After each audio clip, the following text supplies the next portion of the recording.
여기 소화하기 어려울 수 있는 몇 가지 사실이 있습니다. 우리의 위는 상당한 용량을 가지고 있는데 1리터의 액체를 담을 수 있어요. 커다란 콜라 한 병에 해당하는 양주.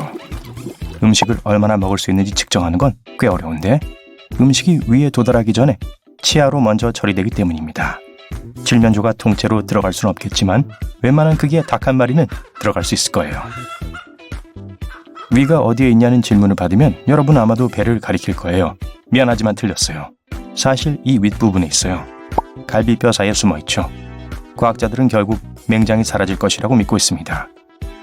왜 맹장이 필요한지 정확히 알지 못하지만 몇몇 과학자들은 우리 조상들이 나무 껍질을 소화시키는 것을 돕기 위해 존재했을지도 모른다고 주장합니다. 하지만 더 이상 나무 껍질이 우리 일상 식단의 일부가 아니기 때문에 맹장은 필요하지 않고 사라진다고 해도 아무런 영향이 없을 거예요. 우리 몸에서 더 이상 필요가 없는 기관은 맹장뿐이 아닙니다. 사랑니도 별로 유용하지 않아요. 사랑니는 우리 조상들이 치아를 잃었을 때 유용하게 쓰이곤 했어요. 하지만 지금은 사랑니를 뽑는 치료비만 들게 만듭니다. 우리 몸의 거의 대부분은 털로 덮여 있어요. 비록 우리가 알아차리지 못하지만요. 배꼽에도 털이 자랍니다. 배꼽 털의 목적은 보풀을 잡는 거예요. 확인해보세요. 맞죠? 간은 개인 경호원 역할을 하면서 독소나 몸속에 있으면 안 되는 다른 많은 것들로부터 우리 몸을 보호합니다. 또한 간은 거의 파괴가 불가능하고 재생될 수 있어요. 몸의 약 43%만이 실제로 여러분 자신입니다. 우리 몸 안에 있는 세포의 50% 이상은 주로 내장에 사는 작은 생물에 속합니다. 미생물 세포 수보다 적긴 하지만 여러분 안에는 여전히 평균 약 100조 개의 세포가 있습니다. 우린 혼자가 아니에요. 이 점을 염두하면 우리 유전자는 몸을 실제로 구성하고 있는 것의 절반도 되지 않습니다. 만약 우리가 몸 안에 살고 있는 모든 미생물과 그 유전자를 세어본다면 200만에서 2천만 개 사이가 될 거예요. 잠을 잘 때 몸 전체가 잠을 자는 건 아니에요. 뇌는 때때로 우리가 자고 있을 때 훨씬 더 열심히 일해야 합니다. 엄청난 양의 정보를 처리하고 보고하는 데는 보통 많은 시간이 걸려요. 우리가 자는 동안 코는 확실히 푹 쉽니다. 놀랍게도 후각은 밤에 비활성화됩니다. 침실에서 정말 지독한 냄새가 난다고 해도 전혀 신경 쓰지 않게 될 거예요. 네, 그렇군요. 코는 아마도 우리 몸에서 가장 과소평가된 부분 중 하나일 겁니다. 코가 없이는 음식 먹는 것조차 즐길 수 없을 거예요. 음식 맛을 보는 능력의 80%는 코와 냄새를 인식하는 능력 덕분에 가능합니다. 음식을 먹을 때 코를 막으면 거의 아무 맛도 나지 않을 거예요. 후각이 없다면 음식을 대부분 식감으로 인식하게 되는데 그렇다면 양파는 아삭아삭한 사과와 다를 바 없이 느껴질 수 있습니다. 한번 직접 해보고 어땠는지 댓글로 남겨주세요. 과학자들은 우리가 약 10,000개의 냄새를 구별할 수 있다고 믿었습니다. 틀렸습니다. 최근 연구는 우리가 실제로 1조 개 이상의 냄새를 구별할 수 있다는 것을 보여주었습니다. 또한 우리는 다른 어떤 감각보다 냄새를 더 잘 기억하고 냄새는 심지어 먼 기억까지도 불러일으킬 수 있습니다. 코는 단지 숨을 쉬고 냄새를 맡는 일만 하는 게 아니에요. 민감한 목과 폐를 위해 공기를 여과시켜줍니다. 우리가 건조한 공기를 들이마시면 코가 공기를 촉촉하게 적셔주고 식혀주고 필요하면 데워줍니다. 또한 코는 먼지를 제거합니다. 나이가 들면 뇌의 크기는 점차 줄어들어요. 75세가 되면 30세보다 훨씬 작아지는데요. 40세가 되면 줄어들기 시작합니다. 이 현상은 모든 사람에게 일어나고 어떤 식으로든 정신력에 영향을 미치진 않습니다. 우리의 뇌는 단기간 기억력의 7비트만 저장할 수 있습니다. 휴대폰 용량과는 비교가 안 돼요. 2005년형 전화기라고 해도 말이죠. 그래서 우리가 전화번호도 잘 못 외우는 거예요. 우리의 단기 기억은 칠판과 비슷해요. 정보를 적을 수는 있지만 조만간 공간이 부족해집니다. 작업 메모리 용량을 확인하려면 이 테스트를 해보세요. 친구에게 10개의 단어 목록을 써서 읽어달라고 하세요. 대부분의 사람들은 목록에서 7개 이하의 단어를 기억합니다. 램, 즉 작업 메모리는 기본적인 대화, 인터넷 서핑, 심지어 개를 쓰다듬는 것과 같은 거의 모든 일상적인 활동을 수행하는 데 필수적입니다. 가장 강렬하고 감정적인 기억은 종종 가짜입니다. 중앙기억 장치는 우리가 모든 것을 다 기억한다고 확신하게 만들지만 대부분의 세부 사항은 우리 머릿속에서 만들어진 것입니다. 나이가 들면서 뇌가 작아질 뿐만 아니라 몸 자체가 급격히 줄어들어요. 뼈는 더 부서지기 쉽고 등뼈는 압축됩니다. 밤에 휴식을 취할 때 등뼈도 느슨해집니다. 그래서 저녁보다 아침에 키가 더 커지는 거예요. 포유류 중에서 오직 인간만이 평생 동안 두 다리로 걸을 수 있습니다. 캥거루나 고릴라도 두 발로 움직인다고 생각할지 모르지만 캥거루는 꼬리를 세 번째 다리로 사용하고 고릴라는 균형을 유지하기 위해 긴 발을 사용합니다. 뼈도 신진대사에 관여합니다. 뼈는 대부분 칼슘으로 구성되어 있기 때문에 혈액에 칼슘이 충분하지 않을 때 뼈가 혈류로 칼슘을 공급해서 균형을 잡습니다. 반대의 경우에도 같은 반응이 일어납니다. 혈액에 칼슘이 너무 많으면 나중을 위해서 뼈에 저장됩니다. 몸 안에는 이상한 뼈가 있어요. 팔꿈치 위쪽에 있는데 신경이 예민해서 부딪히면 짜릿하게 이상한 느낌이 나는 부위죠. 척골 끝이에요. 자라지 않는 유일한 뼈는 우리의 귀에 있습니다. 이 작은 뼈가 소리 진동을 전달하기 때문에 우리가 소리를 들을 수 있는 거예요. 의사들은 이 과정을 이소골 연쇄라고 부릅니다. 이 청각뼈 중 하나인 등골은 몸 전체에서 가장 작은 뼈입니다. 쌀 한 톨보다 더 작아요. 우리의 키와 몸매, 피부색은 조상들이 살던 장소에 따라 다양하지만 인체는 새로운 조건에 적응해서 변할 수도 있습니다. 예를 들어 만약 평야에서 산으로 이주한다면 산소 부족을 보충하기 위해 결국 더 많은 적혈구를 만들어낼 거예요. 그리고 더 추운 기후에서 더 덥고 더 해가 많이 나는 기후로 이주한다면 당연히 피부는 그에 적응하기 위해 더 어두운 색이 될 겁니다. 수명은 세포 안에 프로그램되어 있습니다. 세포는 끊임없이 재생하고 분열하지만 어느 순간 멈추는 일종의 내부 타이머를 가지고 있어요. 어떤 세포들은 다른 세포들보다 더 빨리 재생을 중단하기도 합니다. 평균적으로 세포는 우리가 100세가 되면 분열을 멈춥니다. 즉, 우리가 세포를 속여 타이머를 끌 수 있는 방법을 찾을 수 있다면 영원히 살 수 있을 거예요. 체지방은 단순히 골칫거리가 아닙니다. 체지방은 단열재, 에너지 비축물, 충격 완화제의 역할을 합니다. 지방이 허리 부위로 모이는 이유는 내장이 있는 곳이기 때문이에요. 만약 무슨 일이 생긴다면 이 지방층은 회복할 수 없는 손상으로부터 여러분의 주요 장기를 보호할 것입니다. 새로운 사실, 두개골은 하나의 뼈가 아닙니다. 사실 28개의 다른 뼈로 구성되어 있고 대부분이 뇌를 보호하기 위해 서로 융합되어 있습니다. 하악골, 즉 아래 턱뼈는 주변의 뼈에 고정되지 않은 유일한 두개골 부위입니다. 연결 조직과 근육으로만 연결되어 있어요. 그 덕분에 자유자재로 움직일 수 있는 거예요. 원하는 방향으로 움직일 수 있죠. 하악골 덕분에 음식을 저작할 수 있는데 그건 음식을 씹는다는 의미예요. 몸에서 가장 강한 근육은 팔이나 다리에 있는 것이 아닙니다. 머리 안에 있어요. 교근은 씹는 것을 담당하는 주 근육이고 정상적으로 음식을 먹으려면 이 근육이 가장 튼튼해야 합니다. 귀를 움직일 수 있게 해주는 근육이 있다는 걸 알고 있나요? 바로 측두근인데 관자놀이 위에 있습니다. 이 근육도 음식을 씹는 것을 돕습니다. 이제 두 개의 정말 빠른 근육을 소개합니다. 눈꺼풀을 감는 것을 조절하죠. 실제로 우리 몸에서 가장 빠른 근육이에요.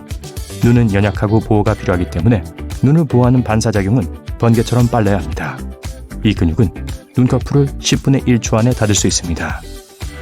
엄지손가락 마디가 2개인 사람들은 엄지손가락을 뒤로 굽을 수 있어요.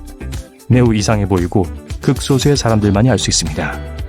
전혀 이상은 없어요. 비록 고통스러워 보이지만 엄지손가락에 이중관절이 있는 사람에겐 전혀 아프지 않습니다. 우리는 보라색, 파란색, 녹색, 노란색, 그리고 노란색, 빨간색만 인식합니다. 다른 모든 색깔은 이 세 가지 색상의 조합입니다.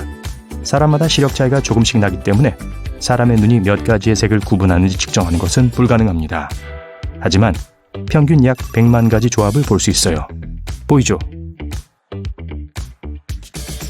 와, 머리카락 한 가닥은 약 85.1g을 지탱할 수 있습니다. 평균적으로 사람은 약 15만 개의 머리가닥을 가지고 있어요.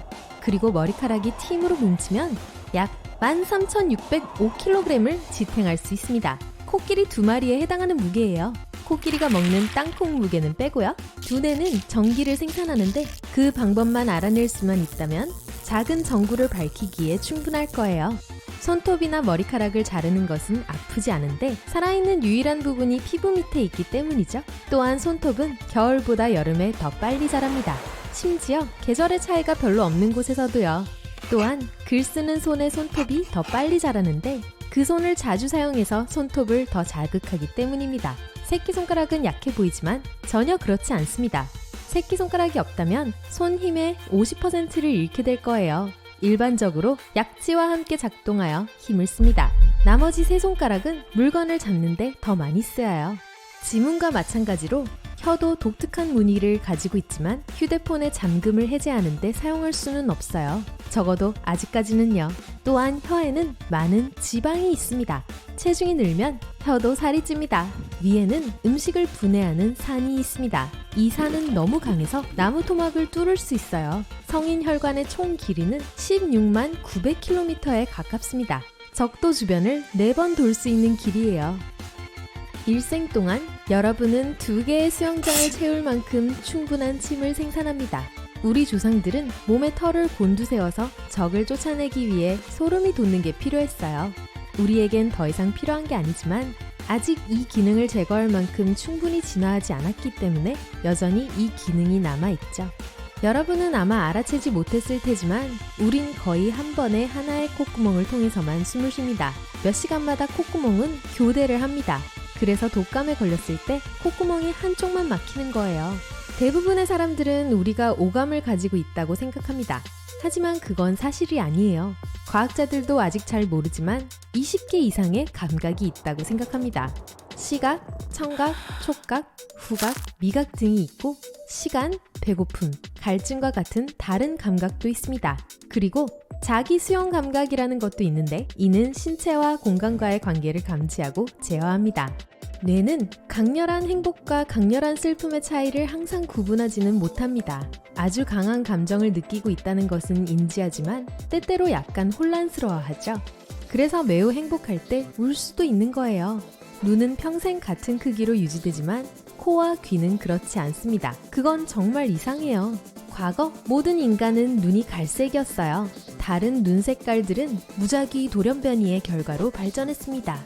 과학자들은 약 600만 년 전에 지구상에 첫 번째 인간이 나타났지만 파란색 눈을 가진 첫 번째 사람은 겨우 10,000년 전에 나타났다고 생각합니다.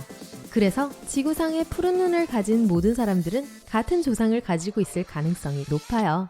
밥삼촌! 인체 내의 모든 뼈는 서로 연결되어 있습니다. 단 하나만 빼고요. 설골은 U자형으로 혀의 맨 아래쪽에 위치해 있으며 혀를 제자리에 고정시킵니다. 뼈는 강철보다 강합니다. 튼튼하고 건강한 뼈는 이론상 5대의 픽업 트럭 무게를 감당할 수 있습니다. 그렇지만 그래도 신체에서 가장 강한 부분은 아닌데요. 가장 강한 것은 치아 에나멜입니다. 여러 가지 다른 물질로 만들어져서 손상에 강합니다. 치아는 수명이 길고 수백 년 동안 지속됩니다. 하지만 물론 여전히 치아를 잘 관리해야 합니다. 치아는 스스로 치유가 되지 않는 유일한 신체 부위거든요. 심장은 쉬지 않고 일하면서 한 사람의 일생 동안 약 30억 번 뜁니다. 심장과 마찬가지로 혀는 절대 쉬지 않아요. 심지어 우리가 잘 때도요. 혀는 목구멍으로 침을 밀어넣는 걸 도와줍니다. 그런데 여러분은 혀를 어디에 두나요? 만일 입 아래에 둔다면 잘못하고 있는 거예요. 이 자세는 목과 턱의 통증을 유발할 수 있습니다. 만약 혀를 치아에 밀어놓고 있다면 그것도 잘못된 방법입니다. 치아가 움직이게 하고 교합이 나빠질 수 있어요. 대신 그 중간 정도인 치아에서 1cm 떨어진 곳에 두세요. 자, 우리는 숨을 쉬면서 동시에 삼킬 수 없습니다. 우리가 삼킨 음식물과 들이쉰 공기는 같은 통로를 따라 이동하기 때문입니다. 적어도 처음에는요. 마치 목 아래서 누군가 교통정리를 하는 것처럼 말이죠. 눈은 숨을 쉴 수 있습니다. 각막은 직접적으로 혈액이 공급되지 않는 유일한 신체 부위입니다. 공기로부터 산소를 직접 공급받죠. 그래서 밖이 건조할 때 눈이 약간 가려워지는 거예요. 모든 사람은 꿈을 꿉니다. 어떤 사람들은 평생 꿈을 꿔본 적이 없다고 말하지만 그건 그저 꿈을 기억하지 못하는 거예요. 일부 과학자들은 꿈을 꾸는 단계가 적극적인 망각의 단계로 이어진다고 생각합니다. 아마도 꿈이 중요한 정보로 가득 차 있지 않고 뇌는 더 유용한 것을 위해 여분의 공간을 비울 필요가 있기 때문일 거예요.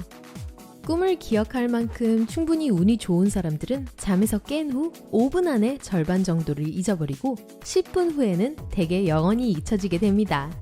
우리가 얼굴을 붉힐 때 위벽도 빨갛게 변합니다. 이것은 우리가 당황할 때 피가 더 많이 흐르기 시작하기 때문에 일어나는데 몸이 스트레스가 될 일이 발생할 것에 대비하기 때문입니다. 얼굴과 위벽에는 피가 더 많이 흐르기 때문에 더 빨갛게 변합니다. 또한 인간은 얼굴을 붉힐 수 있는 유일한 동물 또는 적어도 최소한 얼굴이 붉어지는 게 눈에 분명히 보이는 유일한 동물입니다. 일생 동안 평균 인간에겐 949km의 털이 자라게 됩니다. 보통 남성은 면도를 하지 않는다면 9.1m의 긴 수염을 갖게 될 거예요. 머리카락은 따뜻한 기후에서 조금 더 빨리 자라는데 왜냐하면 열은 우리 몸의 순환을 더 빠르게 자극하기 때문이에요. 여러분 자신에 대해 알아야 할 모든 것은 한 가닥의 머리카락에 다 적혀 있어요. 과학자들은 단 한 가닥의 머리카락으로 여러분이 일생 동안 무엇을 먹어왔는지, 어떤 환경에서 살았는지 알 수 있습니다. 평균적으로 한 사람은 일생 동안 45,351kg의 음식을 먹어치웁니다. 큰 하마 10마리 무게와 맞먹는 음식이에요. 입술은 인체의 가장 민감한 부분 중 하나입니다. 손가락보다 신경 말단이 훨씬 더 많습니다. 또한 입술 피부는 매우 얇아서 실제로 안에 있는 모세혈관을 볼 수 있습니다. 그렇기 때문에 입술은 몸의 다른 부분과 달리 빨갛거나 분홍색이에요. 입술은 또한 태양 손상에 매우 민감하므로 자외선 차단제 바르는 것을 잊지 마세요. 시간이 지나도 입술 건강과 볼륨을 보존하는 데 도움이 될 거예요. 지문과 더불어 홍채, 혀 외의 입술도 아주 독특합니다. 폐의 전체 표면은 테니스 코트 면적과 거의 같습니다. 기침과 재채기는 정말 빠릅니다. 기침은 속도가 시속 80km까지 이를 수 있어요. 재채기는 훨씬 더 빠른데 거의 시속 161km에 달합니다. 손가락을 사용하지 않는 한 눈을 뜨고 재채기를 하는 것은 불가능합니다. 과학자들은 사실 그 이유를 잘 알지 못합니다. 어떤 사람들은 이것이 단지 반사작용일 뿐이라 통제할 수 없다고 합니다. 또 다른 사람들은 재채기할 때 나오는 것을 눈으로부터 보호하기 위한 거라고 생각해요. 모든 인간은 말 그대로 빛이 납니다. 빛은 체열에서 나옵니다. 우리가 눈으로 볼 수 있는 것보다 1000배 덜 강합니다. 하지만 여전히 놀라워요. 세계에서 가장 큰 플래시 드라이브는 사실 사람의 뇌입니다. 누구의 두뇌든 간에 말이죠. 두뇌 안에 있는 뉴런들은 서로 합쳐져서 저장 용량이 약 100만 기가바이트가 됩니다. 300만 시간 분량의 영화를 저장할 수 있는데 그건 약 300년 동안 볼 수 있는 분량의 영화예요. 저기요, 팝콘 좀 주세요. 몸무게의 약 1%가 빠질 때 우리는 갈증을 느끼기 시작합니다. 5%를 잃으면 기절할 것 같은 느낌이 들죠? 손가락에는 움직임을 조종하는 근육이 없습니다. 그 역할을 하는 근육은 손바닥과 팔뚝에 있어요. 머슬이라는 단어는 사실 옛날 라틴어로 쥐를 뜻하는 단어에서 유래됐어요. 로마인들은 이두박근이 쥐처럼 생겼다고 생각했어요. 평균적으로 사람들은 일생 동안 17만 6,990km를 걷습니다.